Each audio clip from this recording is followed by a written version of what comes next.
This segment of the news is brought to you by Sun Oil Limited.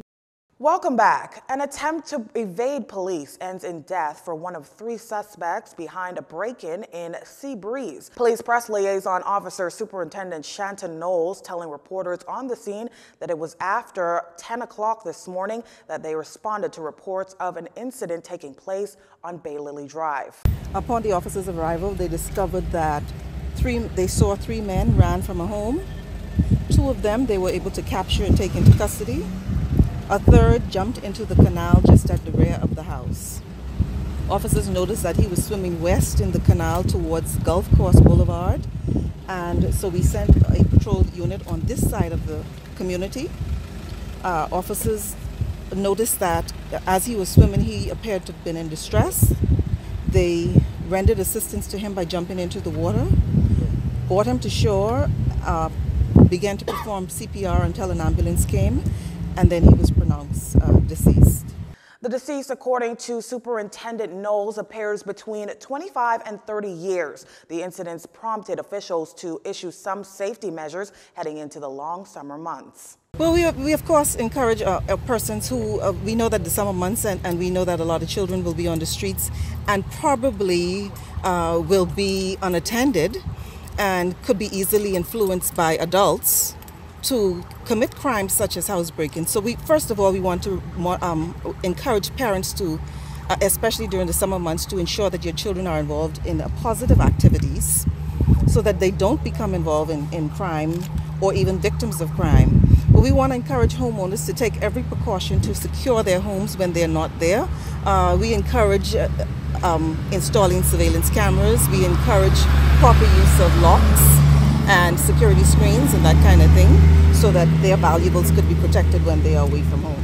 The matter's under active investigations. Meantime, Exuma police are relying on an autopsy report to determine the exact cause of death in the case of a man whose body was found after 8 o'clock last evening in a building under construction on Queens Highway and Bahama Sound Boulevard. We understand the victim was taken to Exuma Primary and Specialist Facility in Georgetown, where he was pronounced dead. Police also reporting the arrest of 2 men and a woman in connection with 2 separate drug incidents, the first after 8 p.m. Tuesday. It was around that time that drug enforcement officers searched a home on Dorchester Street off Virginia Street and found a pound of marijuana worth $1,000, 2,425 ecstasy pills valued at another $10,000, 10 methamphetamine pills, 13 oxycodone pills, 5,448 alprazolam pills, and 1,090 Xanax.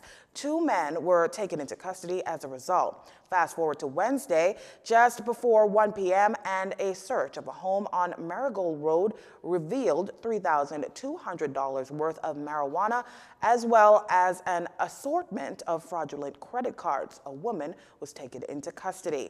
After a so-called rocky finish, the U.S. economy is said to have picked up some steam in the first 3 months of the year. It's that, coupled with the economic expansion of other developed countries, that's proving quite beneficial to the local economy, as Central Bank Governor John Roll explains. Although there is more uncertainty around the speed at which these countries will grow over the next few years, the support for tourism has been maintained and linked most to healthy confidence in U.S.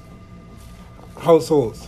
In this regard, the available information points to continued growth in the Bahamian economy during the first quarter of 2019, with tourism providing the strongest support and foreign investments continuing to drive construction activity. Now, while Mr. Roll admits the economy is indeed strengthening, he accepts there's room for improvement. And by most measures, that's not considered, I think, a satisfactory or a pleasing projection for the Bahamas. So in terms of our growth potential, I think there is not much joy or thrill in the Bahamas. The central bank governor added that the long and medium-term focus is to ensure that 1.5% improves, which calls for added focus for investments or productive ways to generate good revenue growth. A 9-month fiscal performance snapshot indicates that the government's collected a little over 55% of its budgeted revenue from the increase of value-added tax. Here's what Mr. Roll had to say when asked if he is worried. I'm not concerned so much about how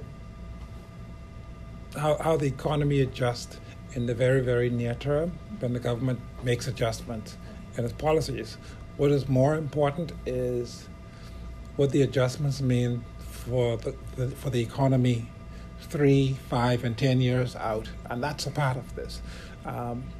When you increase the taxes, by definition, there's going to be some adjustments in demand.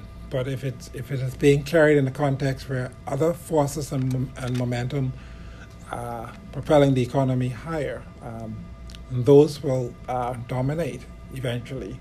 But we also expect that the sort of improved health in the public finances is going to have its own set of benefits and rewards. The governor adds that there are some painful measures given some of the difficult stakes that exist. In all those cases, he says, there may be a slight initial adjustment giving a mixed message. However, one must focus on the long-term measures. And our final story is up next. This segment of the news has been brought to you by Sun Oil Limited.